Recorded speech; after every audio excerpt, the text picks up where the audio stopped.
தெரியாமல் கூட வருகிற ஜூன் 20ஆம் தேதியை தவறவிட்டு விடாதீர்கள். அன்று சனிக்கிழமை வரும் சஷ்டி முருகனுக்கு இப்படி 6 தீபமேற்றுங்கள். இந்த நாளில் முருகனை வழிபட்டால் என்ன பலன்? எத்தனை முயற்சிகள் செய்தாலும் தோல்வியா? தீராத கஷ்டங்கள் உங்களை தொடர்ந்து துரத்துகிறதா? இனி கவலையை விடுங்கள். உங்கள் தலையெழுத்தையே மாற்றக்கூடிய ஒரு அதிர்ஷ்டமான நாள் இந்த ஜூன் 20 சனிக்கிழமை வருகிறது. அன்றைய தினம் முருகப்பெருமானை இந்த முறையில் வழிபட்டால் உங்கள் துன்பங்கள் யாவும் பனி போல் விலகும். இது எப்படி என்று முழுமையாக தெரிந்து கொள்ள வீடியோவை இறுதி வரை பாருங்கள்.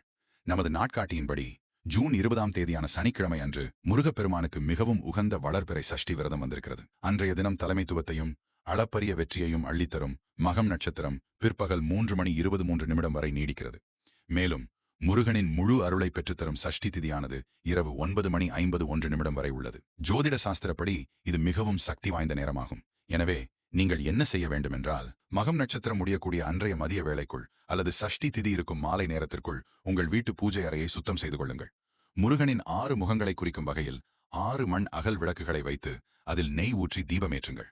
இந்த குறிப்பிட்ட நேரத்திற்குள் நெய் தீபம் ஏற்றி கந்த சஷ்டி கவசம் படித்து முருகனை முழுமையாக நம்பி மனமுருகி வேண்டுங்கள். இப்படி சனிக்கிழமையும் வளர்பிறை சஷ்டியும் இணையும் இந்த நாளில் 6 தீபமேற்றி வழிபடும் போது வாழ்வில் நீங்கள் சந்திக்கும் கடன் பிரச்சனைகள் மற்றும் பலவிதமான போராட்டங்கள் உடனே சுக்குநூறாக உடைந்து போகும். தொட்டதெல்லாம் துலங்கும்.